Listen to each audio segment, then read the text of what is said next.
élèves, on vient d'étudier tout à l'heure, on vient d'apprendre quels sont les outils, quels sont les instruments qu'on pourra mener avec nous lors d'une sortie écologique et leur intérêt. On va s'attaquer à autre chose, à une autre question qu'on a déjà posée dans la problématique, si vous vous rappelez très bien. Quelles sont les techniques de terrain? C'est-à-dire, lors d'une sortie écologique, quelles sont les techniques utilisées dans le terrain? Comme vous le savez déjà, mes chers élèves, le domaine terrestre, il se caractérise par une diversification des milieux écologiques. On a divers milieux écologiques. On a une multitude de milieux écologiques. هناك العديد من الأوساط البيئية. هناك أوساط بحرية, هناك أوساط نهرية, هناك أوساط قارية. Donc, il y a des milieux forestiers, il y a des lacs, il y a des rivières, tant de milieux écologiques qui existent. Mais, qu'est-ce que je vais prendre comme exemple qu'on va étudier? C'est la forêt. On va prendre comme exemple le milieu forestier qui est considéré, mes chers élèves, comme le milieu écologique le plus exploité par l'homme. Donc, quand vous voyez dans une forêt, il y a quoi? C'est toute une grande variété de végétation répartie en strates. Donc, c'est toute une partie de végétation, c'est toute une multitude des animaux qui se trouvent dans la forêt. Donc, dans le milieu forestier, lorsqu'on se rend dans une forêt, mes chers élèves, qu'est-ce que vous observez? On vient de dire, il y a plusieurs types de végétaux. Mais la première remarque qui va venir en l'œil, comment ils sont répartis, comment ils sont organisés, ces végétaux-là. كيف يتم توزيع هذه النباتات إذا لاحظتم جيدا. Donc vous allez me dire qu'ils sont, en observant les végétaux dans une forêt, vous pouvez me dire que ces végétaux, ils sont classés selon leur taille. C'est-à-dire de la plus haute à la plus courte. Donc là, je vous fais un schéma. Regardez avec moi ce schéma-là. C'est clair? Donc si vous voyez très bien, vous voyez que les végétaux dans une forêt, ils sont répartis, ils sont distribués, ils sont classés selon leur taille. Regardez, de la plus petite vers la plus haute. D'où on parle de la première technique, c'est la stratification verticale ou bien la répartition verticale. توزيع عمودي أو التطبق عمودي. يعني بأن الأشجار أو النباتات في الغابة هي موزعة حسب طولها من الأقصر إلى الأطول. De la taille la plus petite vers la taille la plus haute. Comment on appelle cette répartition? بماذا نسمي هذا التوزيع؟ نسميه بالتطبق العمودي ou bien la stratification verticale. Donc, de cela, on peut tirer que les végétaux ou bien la répartition des végétaux d'une forêt, comme vous voyez avec moi, elle est subdivisée en 5 strates ou bien en 5 couches. Donc, طبقات. هنا عندي سترات arborescente الطبقة الشجرية، سترات arbustive الطبقة الشجيرية، سترات herbacée الطبقة العشبية، سترات mucinale طبقة الأشنات، سترات souterraine الطبقة التحت أرضية. Donc, essayons maintenant, mes chers élèves, de découvrir les constituants de ces strates-là, de quoi ils sont composés, quelles sont les caractéristiques de chaque strate. Donc, commençons, mes chers élèves, par la première strate, comme vous voyez ici, la strate arborescente, الطبقة الشجرية.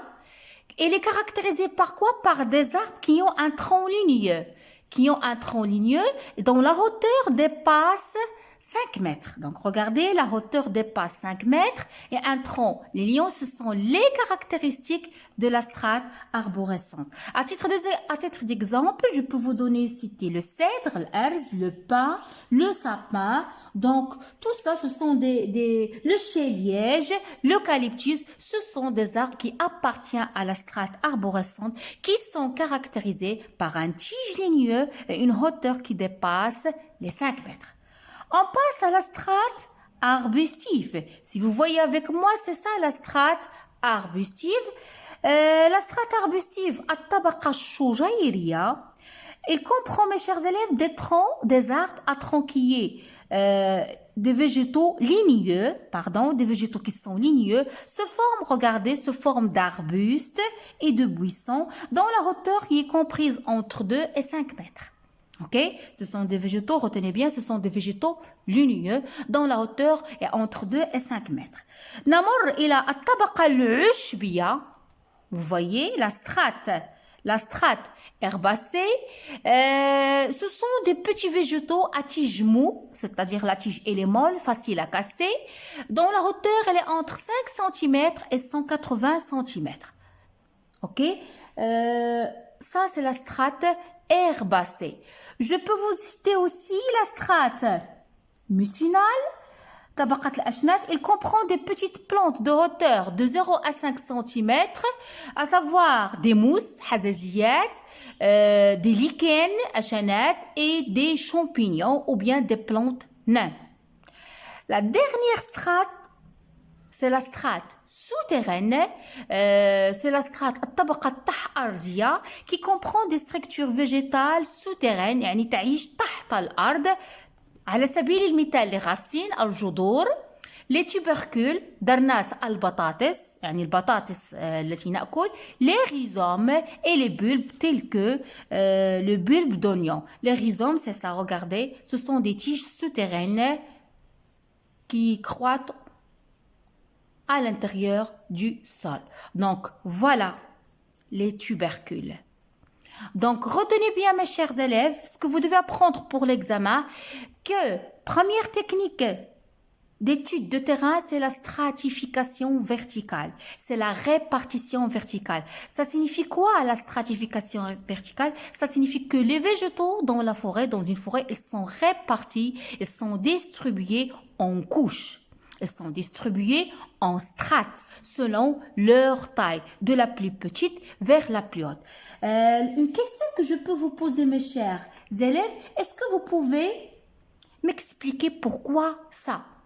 Cette répartition, cette distribution, cette disposition en strates arborescentes, arbustives, herbacées, mucinales, souterraines, il est dû à quoi? Comment on va expliquer ça? Donc, une explication que je peux vous présenter, c'est que cette répartition verticale, cette stratification verticale, هذا التطبق العمودي للنباتات, on peut l'expliquer par la différence des besoins lumineux. C'est-à-dire هناك اختلاف في احتياجات هذه النباتات بالنسبة لأشعة الشمس. Donc, la différence des besoins lumineux des différents étages. Par exemple, lorsque je vous dis la strate arborescence الطبقة الشجرية, نعطيك مثال, le chai-liège. Ces plantes-là, ils ont besoin d'une grande quantité de lumière. Ils ont besoin d'une grande quantité de lumière pour leur développement, pour qu'ils puissent synthétiser leur propre matière organique, pour qu'ils puissent fabriquer leur matière organique par le biais de la photosynthèse. Au contraire, si je vous dis la strate mucinale ou bien la strate souterraine, donc ces plantes-là, telles que les mousses, telles que les lichens, ils ont leurs besoins pour la lumière, ils nécessitent une faible quantité de lumière. Donc c'est ça l'explication qu'on peut représenter si votre professeur vous demande pourquoi cette stratification, elle est due à quoi cette stratification verticale.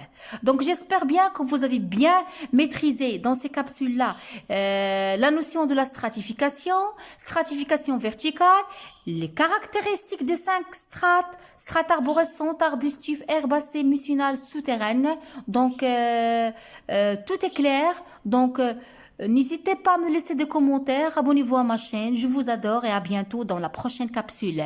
Laissez-moi des likes et des commentaires. Au revoir.